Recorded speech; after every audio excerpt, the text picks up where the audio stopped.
I'd like to tell you about the strangest secret in the world. Not long ago, Albert Schweitzer, the great doctor and Nobel Prize winner, was being interviewed in London, and a reporter asked him, "Doctor, what's wrong with men today?" The great doctor was silent a moment, and then he said, "Men simply don't think."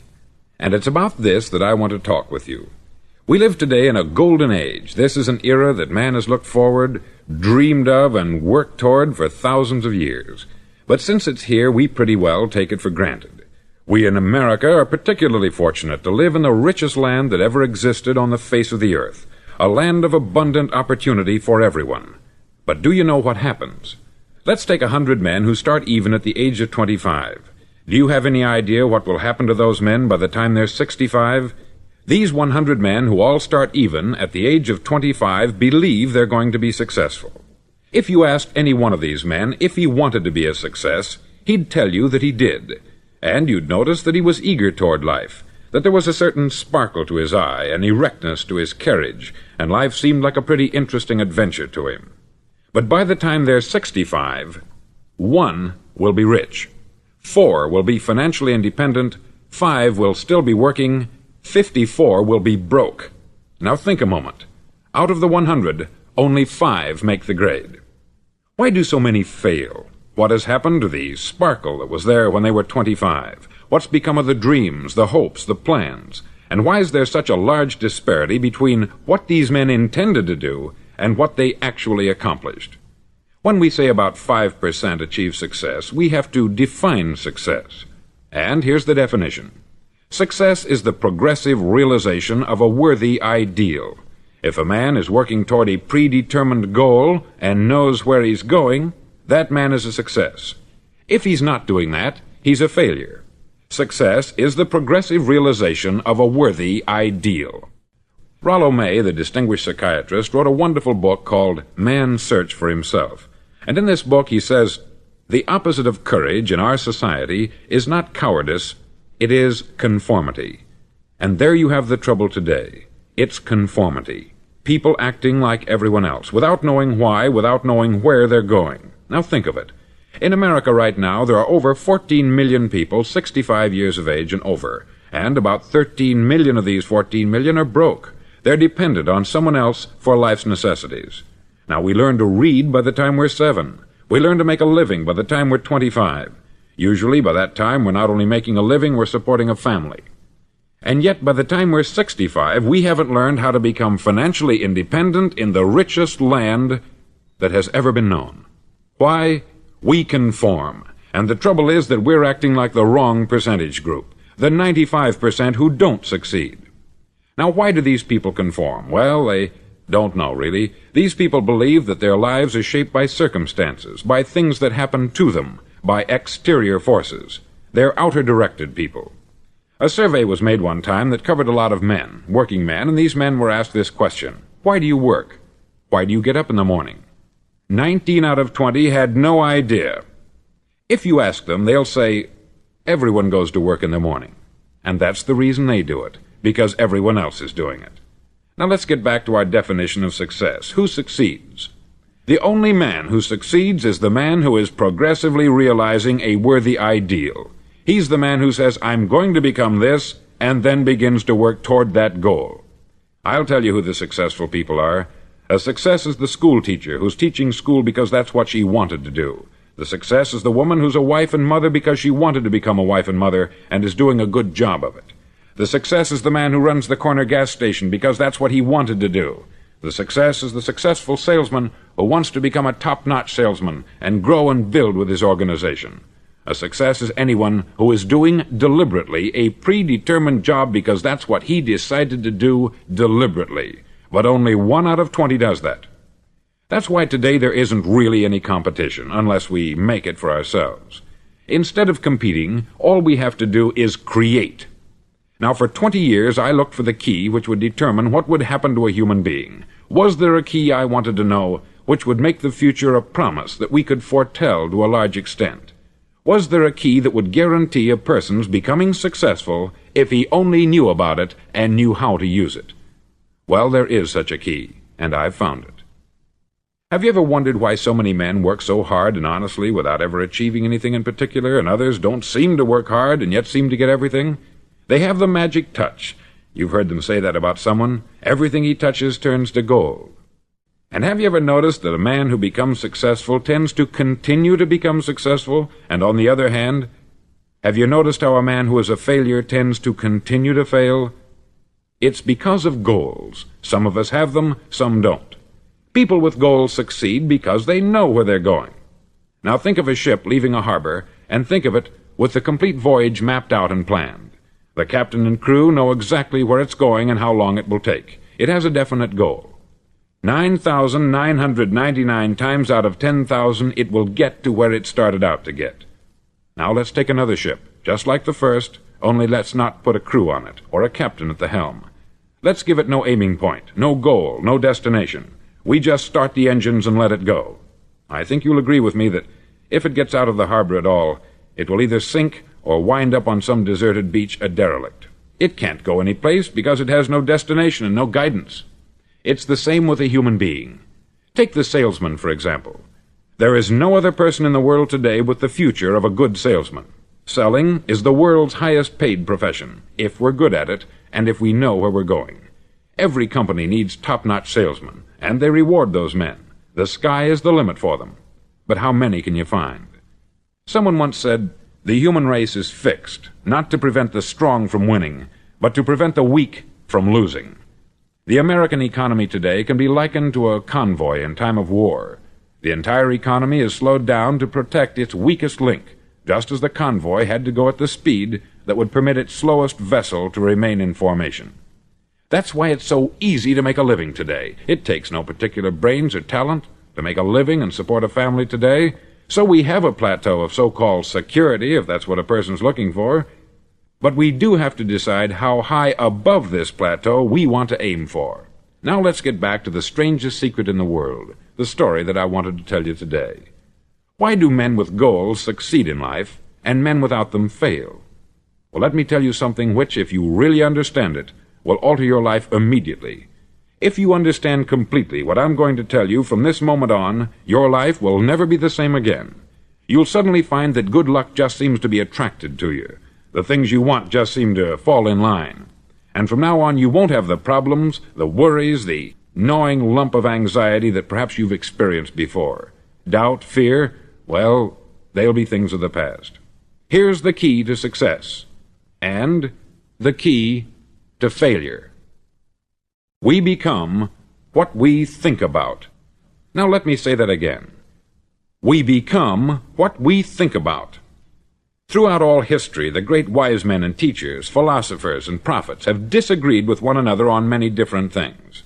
It is only on this one point that they are in complete and unanimous agreement.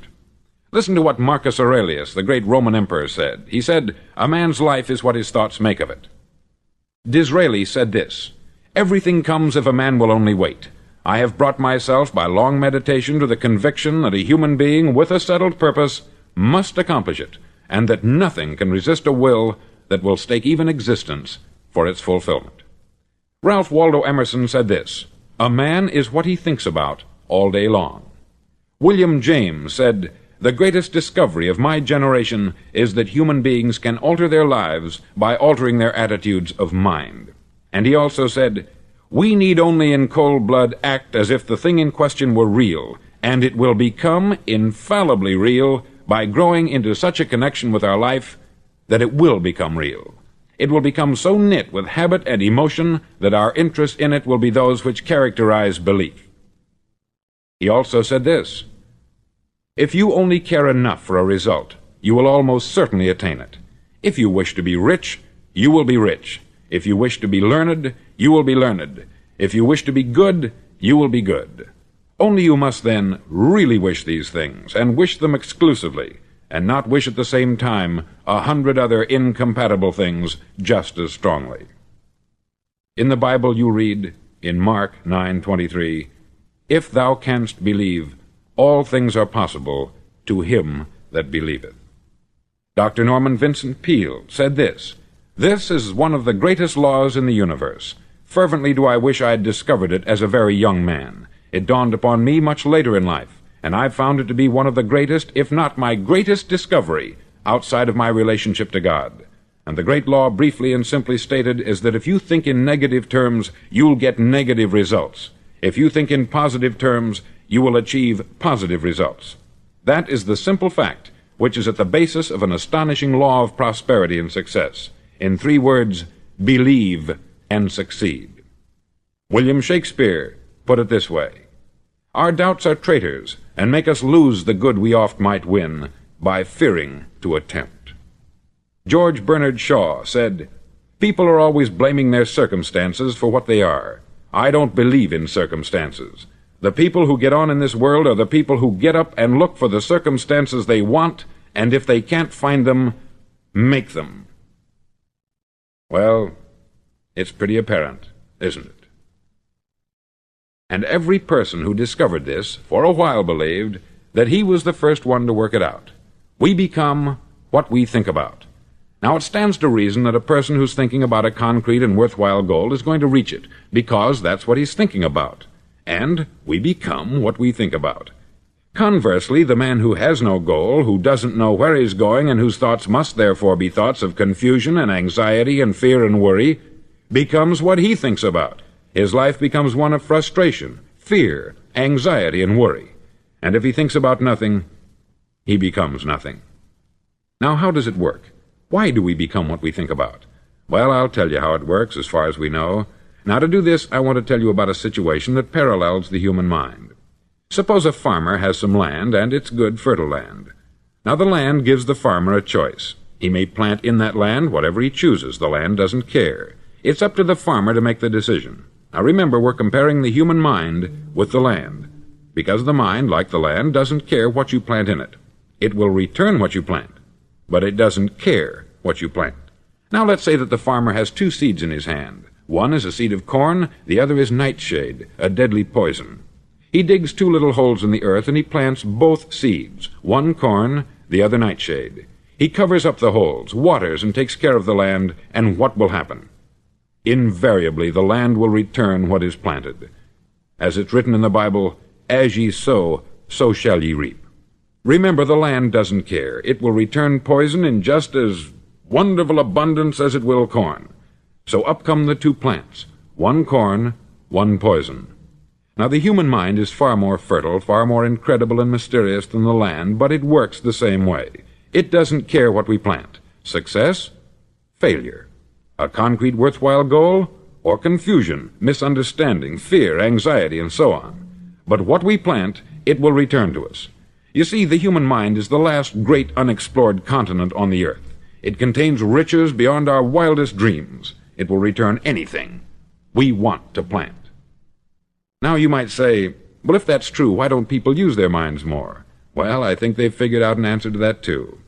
Our mind comes as standard equipment at birth. It's free, and things that are given to us for nothing we place little value on. Things that we pay money for, we value. The paradox is that exactly the reverse is true. Everything that's really worthwhile in life came to us free. Our mind, our soul, our body, our hopes, our dreams, our ambitions, our intelligence, our love of family and children and friends. All these priceless possessions are free, but the things that cost us money are actually very cheap and can be replaced at any time. A good man can be completely wiped out and make another fortune. He can do that several times. Even if our home burns down, we can rebuild it, but the things we got for nothing, we can never replace.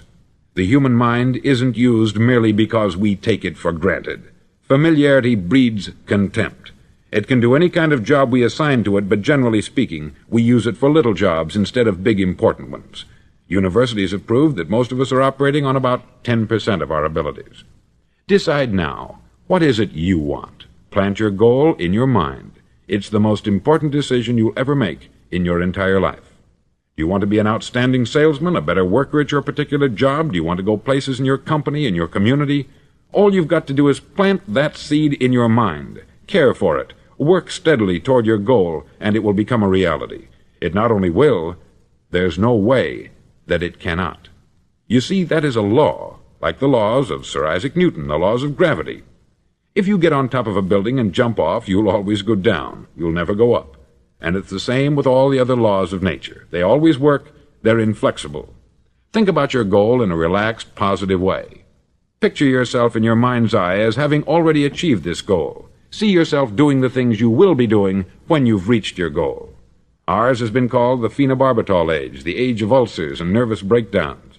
At a time when medical research has raised us to a new plateau of good health and longevity, far too many of us worry ourselves into an early grave trying to cope with things in our own little personal ways, without learning a few great laws that will take care of everything for us. These things we bring on ourselves through our habitual way of thinking. Every one of us is the sum total of his own thoughts. He is where he is because that is exactly where he really wants to be, whether he'll admit that or not. Each of us must live off the fruit of his thoughts in the future, because what you think today and tomorrow, next month and next year, will mold your life and determine your future. You're guided by your mind. I remember one time I was driving through Arizona and I saw one of those giant earth-moving machines roaring along the road at about 35 miles an hour with what looked like 20 tons of dirt in it, a tremendous, incredible machine, and there was a little man perched way up on top with the wheel in his hands guiding it. And as I drove along, I was struck by the similarity of that machine to the human mind. Just suppose you're sitting at the controls of such a vast source of energy. Are you going to sit back and fold your arms and let it run itself into a ditch? Or are you going to keep both hands firmly on the wheel and control and direct this power to a specific, worthwhile purpose? It's up to you. You're in the driver's seat. You see, the very law that gives us success is a two-edged sword. We must control our thinking. The same rule that can lead a man to a life of success, wealth, happiness, and all the things he's ever dreamed of for himself and his family, that very same law can lead him into the gutter. It's all in how he uses it, for good or for bad. This is the strangest secret in the world. Now, why do I say it's strange, and why do I call it a secret? Actually, it isn't a secret at all. It was first promulgated by some of the earliest wise men, and it appears again and again throughout the Bible. But very few people have learned it, understand it. That's why it's strange, and why, for some equally strange reason, it virtually remains a secret. I believe that you could go out and walk down the main street of your town and ask one man after another what the secret of success is, and you probably wouldn't run into one man in a month who could tell you. Now, this information is enormously valuable to us, if we really understand it and apply it. It's valuable to us not only for our own lives, but the lives of those around us, our family, employees, associates, and friends. Life should be an exciting adventure. It should never be a bore. A man should live fully, be alive. He should be glad to get out of bed in the morning. He should be doing a job he likes to do because he does it well. One time I heard Grove Patterson make a speech, the editor-in-chief of the Toledo Daily Blade, and as he concluded his speech, he said something that I've never forgotten. He said something like this: "My years in the newspaper business have convinced me of several things, among them that people are basically good, and that we came from someplace, and we're going someplace. So we should make our time here an exciting adventure. The architect of the universe didn't build a stairway leading nowhere." And the greatest teacher of all, the carpenter from the plains of Galilee, gave us the secret time and time again. As ye believe, so shall it be done unto you. I've explained the strangest secret in the world and how it works. Now I want to explain how you can prove to yourself the enormous returns possible in your own life by putting this secret to a practical test. I want you to make a test that will last 30 days. Now, it isn't going to be easy. If you'll give it a good try, it will completely change your life for the better. Back in the 17th century, Sir Isaac Newton, the English mathematician and natural philosopher, gave us some natural laws of physics which apply as much to human beings as they do to the movement of bodies in the universe. Now, one of these laws is that for every action there is an equal and opposite reaction. Simply stated, as it applies to you and me, it means we can achieve nothing without paying the price. The results of your 30-day experiment will be in direct proportion to the effort you put forth. To be a doctor, you must pay the price of long years of difficult study. to be successful in selling, and remember that each of us succeeds to the extent of his ability to sell, selling our families on our ideas, selling education in schools, selling our children on the advantages of living the good and honest life, selling our associates and employees on the importance of being exceptional people, to, of course, the profession of selling itself. But to be successful in selling our way to the good life, we must be willing to pay the price. Now, what is that price? Well, it's many things. First, it's understanding emotionally, as well as intellectually, that we literally become what we think about, that we must control our thoughts if we're to control our lives. It's understanding fully that, as ye sow, so shall ye reap. Secondly, it's cutting away all the fetters from the mind and permitting it to soar as it was divinely designed to do. It's the realization that your limitations are self-imposed, and that the opportunities for you today are enormous beyond belief. It's rising above narrow-minded pettiness and prejudice. Thirdly, to use all your courage to force yourself to think positively on your own problem, to set a definite and clearly defined goal for yourself, to let your marvelous mind think about your goal from all possible angles, to let your imagination speculate freely upon many different possible solutions, to refuse to believe there are any circumstances sufficiently strong to defeat you in the accomplishment of your purpose, to act promptly and decisively when your course is clear, and to keep constantly aware of the fact that you are, at this moment, standing in the middle of your own acre of diamonds, as Russell Conwell used to point out. Fourth, save at least 10% of what you earn. It's also remembering that no matter what your present job, it has enormous possibilities if you're willing to pay the price. Now let's just go over the important points in the price each of us must pay to achieve the wonderful life that can be ours. It is, of course, worth any price. 1. You will become what you think about. 2. Remember the word imagination. Let your mind soar. 3. Courage. Concentrate on your goal every day. 4. Save 10% of what you earn. And action. Ideas are worthless unless we act on them. Now I'll try to outline the 30-day test I want you to make. Now keep in mind that you have nothing to lose by making this test, and everything you could possibly want to gain. There are two things that may be said of everyone. Each of us wants something, and each of us is afraid of something. I want you to write on a card what it is you want more than anything else.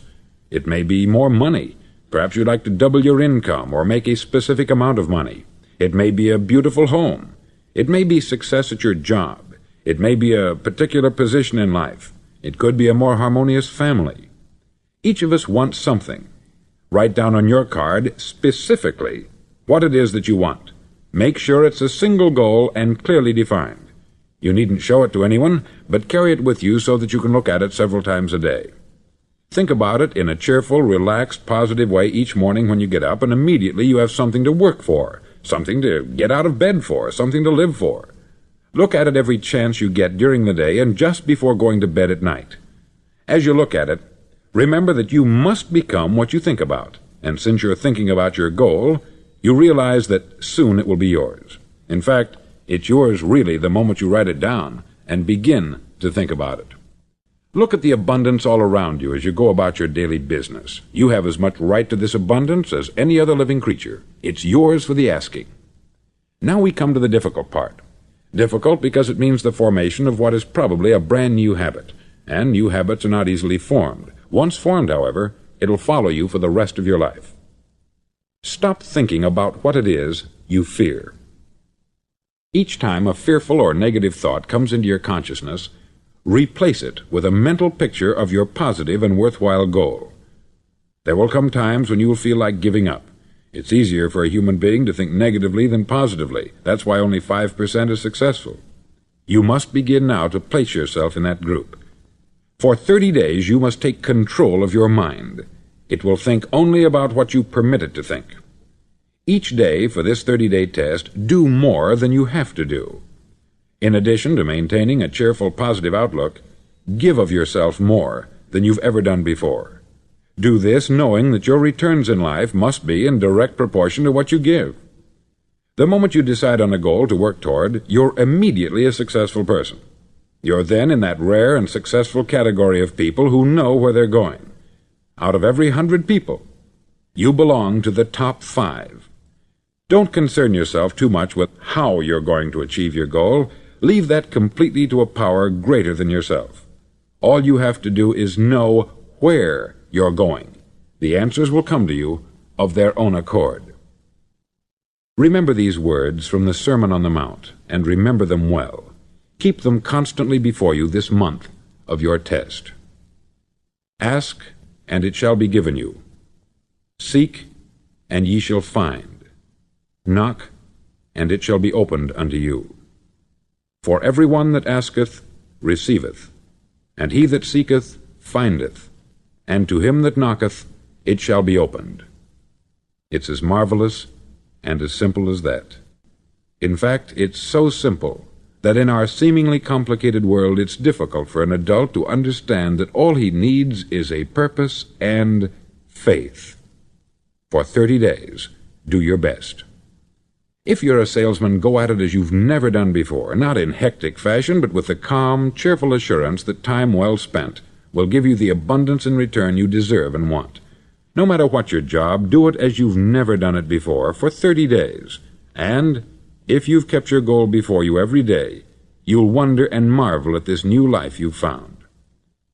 Dorothea Brand, outstanding editor and writer, discovered it for herself and tells about it in her fine book, Wake Up and Live. Her entire philosophy is reduced to the words, act as though it were impossible to fail.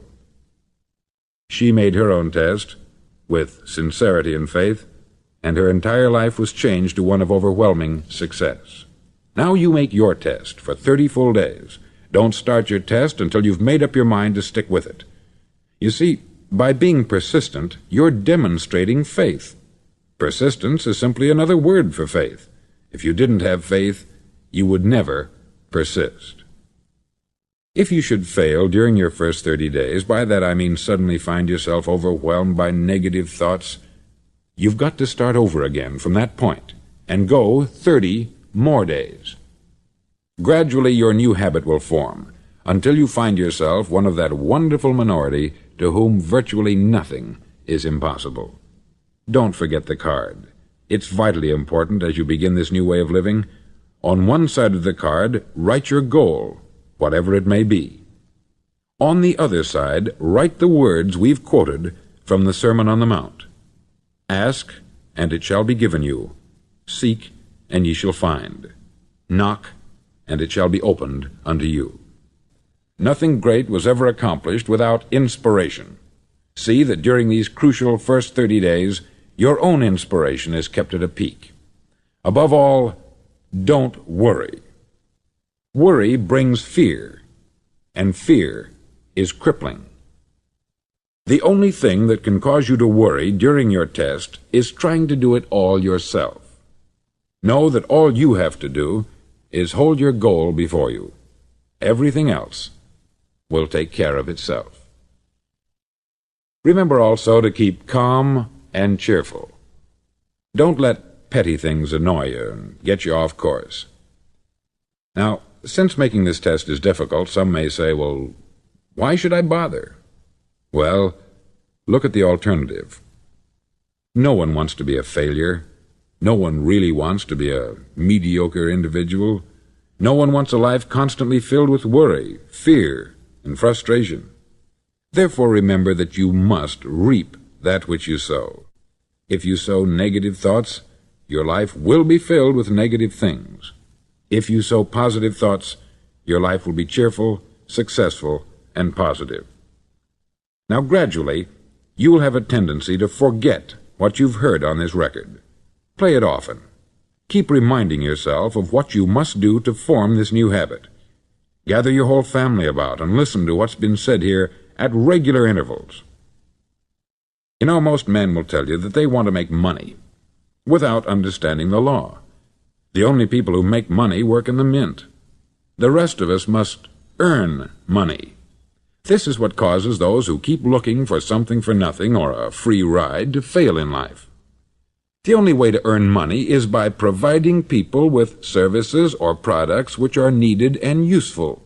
We exchange our product or service for the other man's money. Therefore, the law is that our financial return will be in direct proportion to our service. Success is not the result of making money. Making money is the result of success, and success is in direct proportion to our service. Most people have this law backwards. They believe that you're successful if you earn a lot of money. The truth is that you can only earn money after you're successful.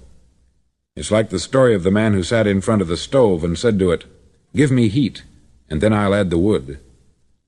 How many men and women do you know, or do you suppose there are today, who take the same attitude toward life? There are millions. We've got to put the fuel in before we can expect heat. Likewise, we've got to be of service first before we can expect money. Don't concern yourself with the money. Be of service. Build, work, dream, create. Do this, and you'll find there's no limit to the prosperity and abundance that will come to you. Prosperity is founded upon a law of mutual exchange.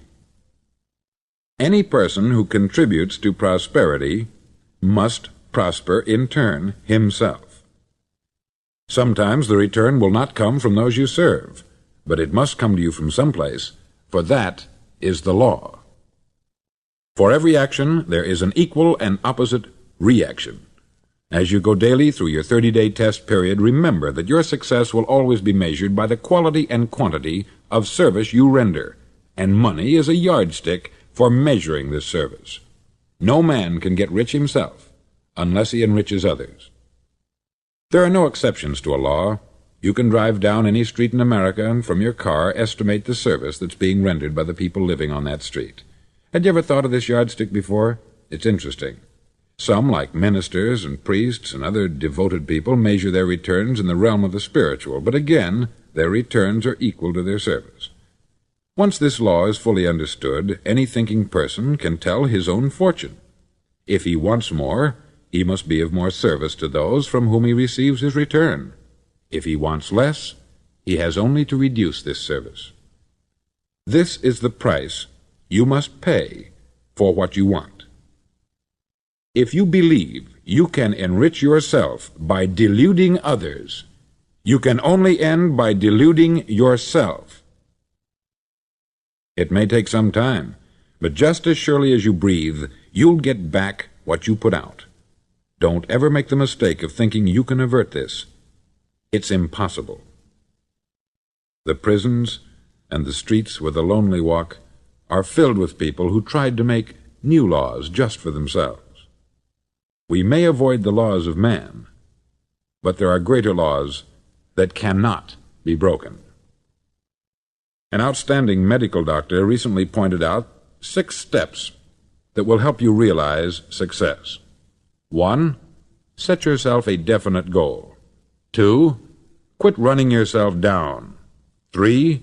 Stop thinking of all the reasons why you cannot be successful, and instead think of all the reasons why you can. 4.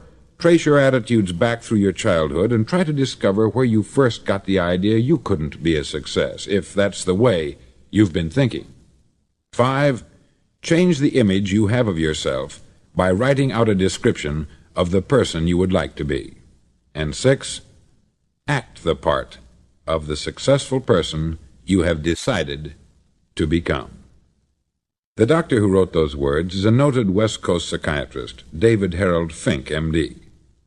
Do what all experts since the dawn of recorded history have told you you must do. Pay the price by becoming the person you want to become. It's not nearly as difficult as living unsuccessfully. Make your 30-day test. Then repeat it. Then repeat it again. Each time it will become more a part of you until you'll wonder how you could ever have lived any other way. Live this new way, and the floodgates of abundance will open and pour over you more riches than you may have dreamed existed. Money? Yes, lots of it. But what's more important, you'll have peace. You'll be in that wonderful minority who lead calm, cheerful, successful lives. Start today. You have nothing to lose, but you have a life to win.